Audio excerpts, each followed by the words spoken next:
The Upper Peninsula of Michigan is home to a sandwich that packs a flavorful punch. Meet the Cudighi, a spicy Italian sausage creation that's become a beloved staple of the region.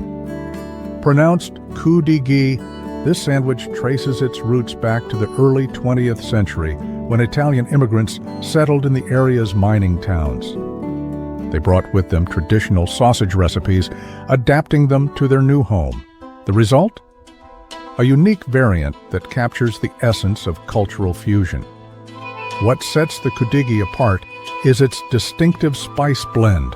The sausage is seasoned with an aromatic mix of cinnamon, nutmeg, and cloves, sometimes enhanced with a splash of wine or vinegar.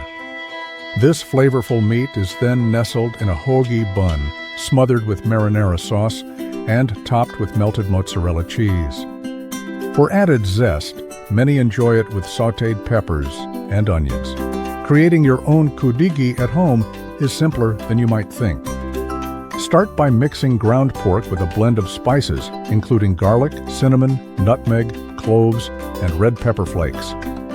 Form this mixture into patties or crumbles and cook until browned.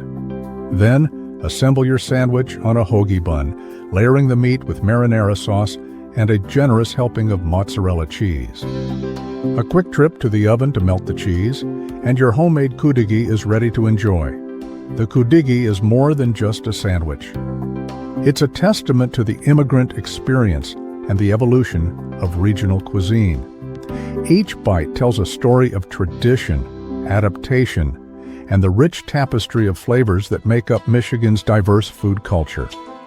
Whether you're exploring the Upper Peninsula or experimenting in your own kitchen, the Cudighi offers a delicious way to connect with a unique piece of Michigan's culinary heritage.